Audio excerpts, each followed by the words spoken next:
오늘 설교의 제목은 남은 자가 되라는 거, 영어로 렘넌트. 네, 나머지 할 때. 렘넌트라는 말을 사용하니까 또 그 옛날에 이단으로 정죄해 버린 전도협회라는 것이 있어요. 류광수 목사가 하던 다락방. 그게 이제 개혁으로 흡수됐어요. 그래서 이단 정도 하는 것은 아닌데 영적인 문제를 좀 건드렸어요. 영적인 문제를 건드는데 그들도 다 알지 못하는 건 있죠. 죄를 회개하고 뭐 이 죄를 알고 뭐 여러 가지 어떤 영적인 세계를 알고, 그래서 막 메시지가 간략해지면서 막 세뇌처럼 막 이렇게 확신에 차서 이렇게 살면 뭘 이길 것처럼 이렇게 주장을 했는데, 영적인 세계는 그런 것이 아니죠.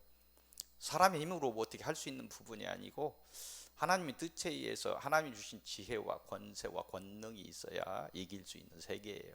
근데 그 부분까지는 다 영적인 세계까지는 못 들어갔지만 영적인 부분을 좀 건드리니까 이단화했어요. 이단까지는 아닌 것 같은데, 혹시 이제 왜 이런 얘기를 하냐면 렘넌트 하면 이제 거기서 주장했던 것들이어서 혹시 우리 목사님도 이상한 소리 하시나 할까 봐서 이야기합니다. 이 남은 자에 대한 언급은 모든 신앙의 역사 속에서, 성경 속에서 계속해서 나타나는 중요한 말씀입니다. 남은 자는 인간의 불신앙에 따른 심판이 있을 때마다 등장하는 말씀입니다. 다시 말해서 남은 자는 하나님의 인간 구속의 섭리 과정 속에서 인간이 불순종할 때 심판이 오죠. 그래서 심판이 불가피할 때마다 큰 틀의 마지막 그 역사적 구속을 위해서 은혜로 남겨놓은 사람들, 예를 들어서 노아 홍수 심판 전에 남겨놓았던 노아 가족 8명이 남은 자겠죠. 또 바벨론 심판의 날에 바벨론의 포로로 남겨두었던 그루터기와 거룩한 씨라고 이사에서 이렇게 상징되었던 사람들이 남은 자에 속할 것입니다. 신앙의 모든 역사를 보면 수많은 세상 사람들이 하나님을 믿지 않았습니다. 또 몇몇의 하나님이 은혜를 입은 사람들이 있어서 마지막까지 하나님 편에 남은 자가 되어서 신앙의 역사를 이어왔음을 알 수 있습니다. 인간의 모든 역사가 흥망성쇠를 이어오면서 또 발전해 왔습니다. 하나님의 백성의 역사 또한 그 역사 속에 속해 있으므로 수많은 또 심판을 거쳤습니다. 사사기 우리가 계속 보았지만 하나님을 찾다가 하나님을 놓치고 또 부르짖고 사사를 세워서 이렇게 구하고 이런 것들을 볼 수 있는데, 하나님의 은혜로 남은 자들을 남겨 구속의 은혜를 계속해서 이어왔음을 우리는 신앙의 역사를 통해서 알 수 있습니다. 이제 마지막 시대를 사는 하나님의 백성들을 향해서, 서윗교회 성도들을 향해서 남은 자를 말씀하십니다. 이 시대의 남은 자의 의미는 마지막 전 역사적 결국과 그 심판을 설명하는 종말론적 사고로 이해해야 적절할 것입니다. 종말론적 뭐 심판 어쩌고 하면 또 우리 목사님 이상하다 그럴 수 있는데, 많은 사람들이 지금은 말세 지말의 시대다, 그래서 지금 하고 있는 남은 자에 대한 말씀이라고 한다면 마지막 이 역사적 심판의 필요성에서 남겨진 자를 이야기한다고 하는 것이 합리적인 생각입니다. 엘리야의 시대에도 오늘 로마서 이렇게 봤던 것처럼 하나님께서 바알에게 무릎 꿇지 않은 백성 7,000명을 숨겨 놓았다 이렇게 말합니다. 그래서 마지막 사단이 발악을 하며 하나님의 생명을 찾아 울부짖는 이 마지막 시대에도 하나님은 남은 자들을 숨겨 마지막 영적인 싸움을 감당하게 하실 것입니다. 그건 당연한 일입니다. 역사를 보았기 때문에. 남은 자에 속하는 것은 모두가 하나님의 뜻과 은혜입니다. 그래서 뭐그 류광수 그 다락방에서 얘기했던 것처럼 막 남은 자는 하나님의 사람의 의지로 막 남은 자가 될 수 있다 이렇게 생각해 버리면 큰 오산이 될 수 있다는 거예요. 하나님의 은혜가 먼저라는 거예요.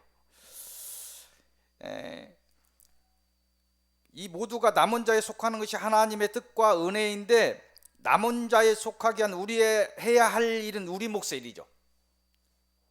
우리가 지금 알든 모르든 어떤 하나님의 은혜를 우리가 받고 있다, 영적 싸움을 지금 감당하고 있다. 우리가 만약에 우리가 남은 자라고 한다면 우리가 어떤 일을 해야 될까, 이런 건 우리가 할 수 있는 것이죠. 우리가 먼저 생각해 보려는 것, 마지막 시대 남은 자에 이르는 길에 관한 것. 우리가 마지막 시대 남은 자로 남는 것 어떻게 해야 되는가? 마지막 시대 남은 자에 이르기 위해 해야 할 일의 첫 번째는 믿음을 세우는 것입니다. 거창한 거 아니에요. 믿음을 세우는 것입니다. 영적 싸움에 져버리면 남은 자가 될 수 없죠. 오늘 주시는 당부의 말씀은 전적으로 세상 사람이 아닌 하나님의 백성에게 주시는 권면의 말씀입니다. 하나님을 알지 못하는 자에게 남은 자가 되라고 할 수 없습니다. 믿음을 세우라 이야기할 수 없습니다. 하나님의 백성을 자처하는 많은 사람들이 자신은 믿음이 있노라 각자가 주장합니다. 그런데 막상 어려움이 닥치면 모두가 불신앙을 드러냈던 것이 모든 신앙의 역사의 민낯이었습니다. 다 대단하다는 그 역사의 어떤 그곳에서 보면 하나님의 사랑이라고 주장했던 많은 사람들이 어려움이 닥쳤을 때 불신앙을 드러냈다는 것입니다. 이 믿음을 세우기에는 무엇을 어떻게 해야 될까? 중요한 단어, 키워드, 말씀입니다. 믿음과 말씀. 믿음은 알아야 세워지는 것입니다. 하나님의 말씀을 잘 알지 못하고 하나님을 믿는다고 하는 것은 거짓이거나 우상에 가까운 종교 생활이 되고 말 것입니다. 하나님의 말씀이 성경을 잘 알지 못하면서 믿는다고 하고 어디 가서 떠들고 다닌다면 하나님의 진리에서 벗어나는 엉뚱한 말을 자꾸 할 수도 있어요. 또 조심해야 됩니다. 믿음을 세우는 다음 조건은 예배입니다. 하나님의 자녀가 하나님을 만나는 우선된 길은 예배에 참석하는 것입니다. 그것은 예배를 통해 하나님과 소통을 하며 사랑의 교제가 이루어지기 때문입니다. 말씀도 중요하고 예배도 중요하다. 그래야 믿음이 선다는 것입니다. 믿음을 세우는 마지막 조건은 찬양입니다. 찬양이 그렇게 생각할 수도 있는데 믿음을 세우는 조건은 여러 가지가 있어요. 여러 가지 있는데 그 중에서 중요한 것 중에 세 번째가 찬양이란. 간단히 기도도 중요하죠. 요건 중에서 기도는 하늘에 올리는 요구입니다. 인간의 요구가 전부는 아닌데 주된 것이죠. 찬양은 하늘에 올리는 믿음의 고백입니다. 아멘. 그래서 중요하다는 것입니다. 마지막 시대 남은 자에 이르기 위해 해야 할 일의 두 번째는 사랑을 실천하는 것입니다. 믿음을 세우는 거, 믿음이 세워졌다고 한다면 사랑을 실천하는 것. 하나님의 자녀가 믿음을 바로 세우는 것이 첫 번째로 한다면 둘째는 그 믿음을 지키는 것이라고 할 수 있는데 그 믿음을 지키기 위해 필요한 것이 사랑을 실천하는 것이라는 것입니다. 우리가 해야 할 사랑을 실천하는 것, 우선되는 것은 교회 안에서 신앙 공동체를 세우는 것입니다. 거기에서 사랑을 실천해야 되는 거예요. 교회는 사단의 회방이 많은 곳이므로 더욱 사랑을 드러내야 하는 곳입니다. 교회 안에서 사랑을 실천해서 빛의 공동체를 굳건히 세웠다면 다음은 교회 밖으로 나가서 그 빛을 드러내는 것입니다. 원수까지 사랑하는 하나님의 명령을 따라 빛과 소금의 역할을 감당하여서 하나님의 생명을 전하는 것을 이야기합니다. 마지막 시대 남은 자에 이르기 위해서 해야 할 일의 세 번째는 사명을 감당하는 것입니다. 사랑을 실천하는 것, 또 사명을 감당하는 것도 사랑을 실천하면서 하겠죠. 근데 그 이상의 것들을 지금 이야기하고 있습니다. 이 사명의 감당은 작은 의미의 사랑을 실천을 통해서 생명을 전하는 것을 넘는 것을 이야기합니다. 오늘 전하는 사명 감당은 적극적인 의미의 전도와 생명 살림을 의미합니다. 이 사명 감당은 자신의 업을 잠시 중단할 수도 있습니다. 하나님의 뜻을 따라 하나님의 사명을 업으로 삼을 수도 있습니다. 생명을 걸고 하는 그런 전도를 일반적인 그 생명 살리는 것 전도를 넘어서는 그런 것들을 의미합니다. 이 말씀은 이 마지막 시대에는 모든 사람이 사명자라는 의식과 그에 따른 실천이 있지 않으면 이 영적인 싸움에서 자신 또한 안전을 자신할 수 없음을 의미합니다. 이 사명을 감당한다 할 때 일반적인 모습은 있습니다. 일반적인 모습 여러분들 의미합니다. 생명을 전하는 것, 단순히 생명을 전하는 것, 하나님의 백성이라면 모두가 이에 속합니다. 여러분들 생명을 전할 수 있어요. 그리고 필요한 것은 합해서 선을 이루어야 되니까 교회로 모시고 올 수도 있죠. 그래서 또 다른 두 번째 단계의 것들을 행할 수 있죠. 이 단순히 생명을 전하는 것은 기도와 성령의 인도를 받아서 누구든지 사명을 감당할 수 있습니다. 또 사명의 특별한 모습이 있습니다. 영적인 전쟁의 일선에서 영육 간에 무너진 것을 회복시키며 생명을 살리는 것입니다. 일반적인 사람은 할 수 없는 부분인데 합해서 할 수 있는 것이죠. 생명을 전해서 모시고 올 수 있는 거죠. 또 두 번째 단계를 들어갈 수 있는 것입니다.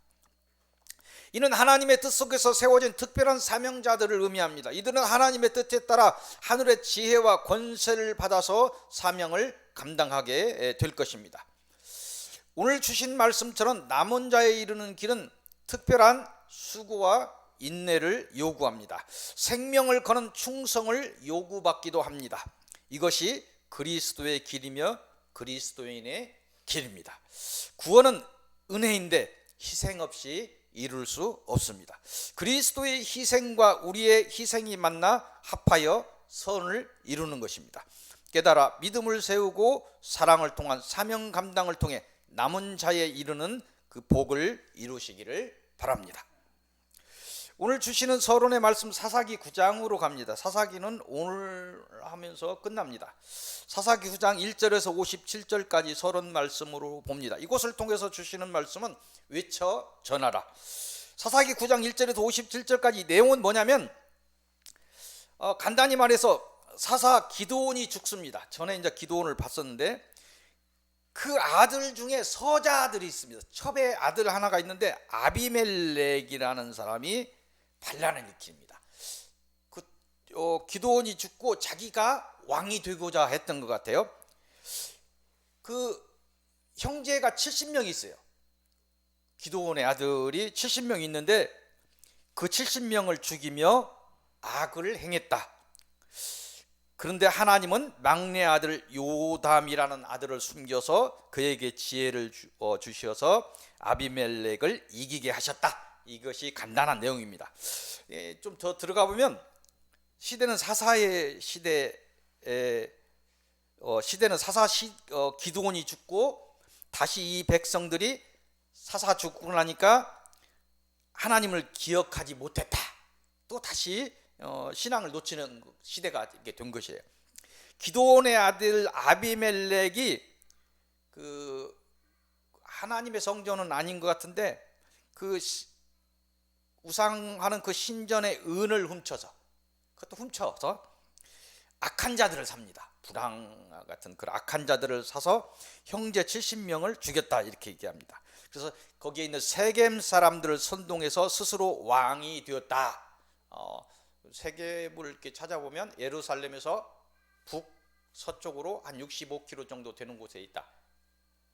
남유다 북이스라엘 쪽에 있는 고대 북이스라엘 쪽의 수도였는 것 같습니다.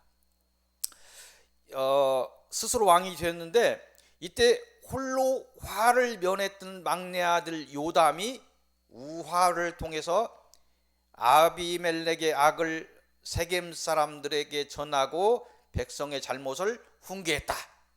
세겜 사람들이 이 아비멜렉의 꼬임이 넘어가서 왕으로 주대했기 때문에 그렇습니다. 이 우화를 잠시 이렇게 보면 그 세겜이 남쪽으로 그리심산, 북쪽으로 아벨산인가요? 에벨산이 에벨산? 그 사이에 있는 게 세겜이에요. 그리심산 위에 올라가서 한 900m 정도로 됐다고 하는데 거기서 세겜을 향해서 뭐 소리를 질러서 그들이 들었겠습니까? 우화죠. 우화인데 뭐 나무들이 머리서 우리의 나무의 왕을 누구를 세울까? 그래서 감람나무 하나님께 나는 영광을 돌려야 된다. 나는 그 왕이 될 수 없다. 뭐 그러죠. 무화과 나무 나는 과일을 줘야 되는데 사람과 하나님께 과일을 줘 나는 그 왕이 될 수 없다. 포도나무 나는 포도즙을 사람과 하나님께 줘야 되는데 나는 왕이 될 수 없다. 가시나무 나는 그럼 왕이 될 텐데 나에게 절대 복종하라. 거부하면 불의 화가 있을 것이다. 이렇게 겁박했다는 것이죠. 그래서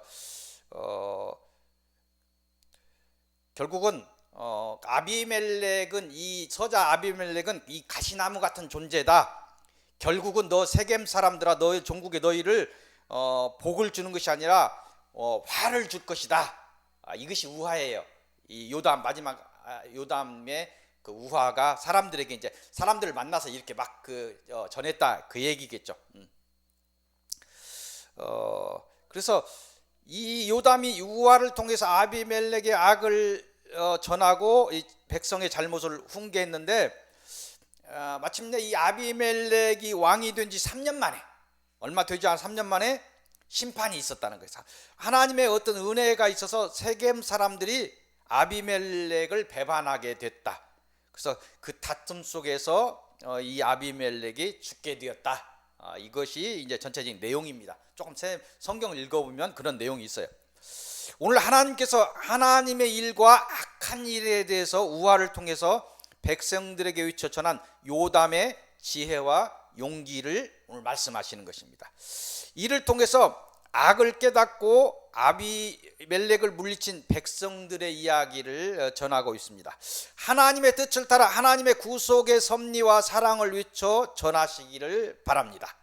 요담처럼 담대하게 어떤 것이 선한 일이고 어떤 것이 악한 일인가를 왜 하나님을 우리가 믿어야 되는 거 이런 것들을 전하라는 거예요.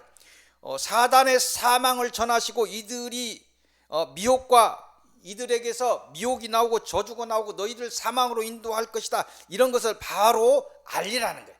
요담이 아비멜렉의 그 악한 것들을 전했던 것처럼 너희들도 그렇게 전하라 이렇게 이야기합니다. 하나님의 은혜를 입어서 사단을 이기시고 복에 이르시기를 바랍니다. 아멘. 좀 어려운가요? 오늘 주시는 본론의 말씀 사사기 10장으로 갑니다. 사사기 10장 바로 다음 장 6절에서 18절까지입니다. 이곳을 통해서 주시는 말씀은 구원을 구하라, 구원을 기도하라 이런 얘기죠. 이곳의 내용은 또 사사기 계속 반복되고 있죠. 죄를 범하고 은혜를 구하면 죄를 지으면 심판이 오고 또 이제 심판이 오면 하나님께 구하면 또 하나님께서 은혜를 베풀어서 사사를 내어서 구하고 막 이런 것들이 반복되고 있는 것이 사사의 시대죠. 사사 야일이 죽고 나서 또 습관대로 이스라엘 백성이 하나님을 잊습니다. 이방의 신들을 섬기고 악을 행하죠. 그래서 하나님이 이스라엘을 암몬의 손에 넘겨 18년을 섬기게 하셨다. 이것이 내용입니다. 그래서 이 본문의 내용은 이 일로 인해서 이스라엘 백성이 18년 동안 암몬에게 그 어떤 것을 속국이 돼서 사니까 힘드니까 이스라엘 백성이 하나님께 부르짖었다는 거예요. 부르짖었는데 하나님이 은혜를 내리지 않아요. 그러니까 이 백성이 두려움으로 회개하고 이방의 신들을 버리고 더욱 하나님을 찾으며 신앙을 바로 세우며 구원을 구했다. 이런 것들이 오늘 내용입니다. 그래서 결론적으로 10장을 넘어서 11장에 가면 하나님께서 사사 입다라는 사람을 세워서 이스라엘 백성을 구원하는 것을 볼 수 있습니다. 이 본문을 통해서 주시는 메시지가 있습니다. 마지막까지 우리를 향해서 주시는 메시지는 뭐냐면 마지막까지 신앙을 바로 세우라는 것입니다. 그리고 하나님의 구원을 위해서 기도하라는 것입니다. 아멘. 지금 은혜가 바로 안 올지라도 더욱 하나님을 향해서 회개하고 구원을 구하라 이 말씀을 오늘 주십니다. 이 사사의 시대 신앙의 역사를 보면 하나님은 회개하는 자를 용서하시는 하나님이십니다. 오늘 우리를 향하여 구원을 구하라는 말씀 또한 우리를 구원하시려는 하나님의 은혜를 드러내시는 명령의 말씀입니다. 깨달아서 곤고한 날에 환난의 날에 더욱 신앙을 세우시고 더욱 은혜를 구하는 그런 기도를 통해서 하나님의 영원한 복에 이르시기를 바랍니다. 오늘 결론의 말씀 처음 봤던 로마서 11장 1절에서 12절까지를 봅니다. 이곳을 통해서 주시는 결론의 말씀은 남은 자가 되라. 이곳의 내용은 이스라엘의 남은 자에 관한 말씀입니다. 모두가 하나님을 배신하고 모두가 하나님을 십자가에 못 박았으나 하나님은 열둘의 사도와 바울 사도 같은 하나님의 사명자들을 나며 순교를 감당하면서 구원 사역을 감당하게 하셨습니다. 그 우리가 알고 있는 역사입니다. 초대교회 역사. 이 마지막 시대도 하나님은 사명을 위해 남은 자들을 통해 사명을 감당하게 하시고 구원의 완성을 위해 구원을 이룰 자들을 남기신다는 말씀입니다. 오늘 이 마지막 시대에, 이 고난의 시대에, 이 환난의 시대에 하나님의 생명을 품었음을 감사하시기 바랍니다. 이 생명을 품은 남은 자로 세우신 하나님께 감사하시기 바랍니다. 이제 하나님의 뜻을 따라 외쳐 전하는 사명을 온전히 감당하시기를 바랍니다. 그래서 하나님의 은혜를 입어 사명을 넘어서 각자가 마지막 심판의 날까지 남은 자들이 되시기를 바랍니다. 관계된 모든 사람들을 인도하여 마지막 날까지 남은 자들로 남게 하는 그런 사명을 감당하시고 복을 이루시기를 바랍니다. 여러분 모두 날마다 모여 하나님의 뜻을 따라 믿음을 세우시고 영적인 싸움을 감당하시고 천국 확장의 사명을 감당하시기를 바랍니다. 오늘 여러분의 믿음의 고백과 사랑의 실천을 위한 그런 다짐 위에 하나님의 무한한 사랑과 은혜가 임하기를 기도하고 소망하며 축복드립니다. 기도하겠습니다. 거룩하신 하나님, 오래 참으심으로 이스라엘 백성의 심판의 날을 그런 심판의 날들 중에도 남은 자들을 남겨서 구원하셨던 구속의 섭리를 이어가셨던 그런 하나님의 은혜를 생각합니다. 이제 마지막 심판을 말씀하시는 하나님의 음성을 듣습니다. 저희를 향한 구원의 언약의 그 신실하심을, 하나님의 신실하심을 믿사오니 하나님의 구속의 은혜를 따라 마지막 심판의 날에 저희를 숨기셔서 구원을 위해 남긴 자들이 되게 하옵소서. 그래야 저희가 그 사명을, 하나님의 뜻을 온전히 감당하는 자들이 되게 하옵소서. 모든 말씀 주 예수 그리스도의 이름으로 기도하옵나이다. 아멘.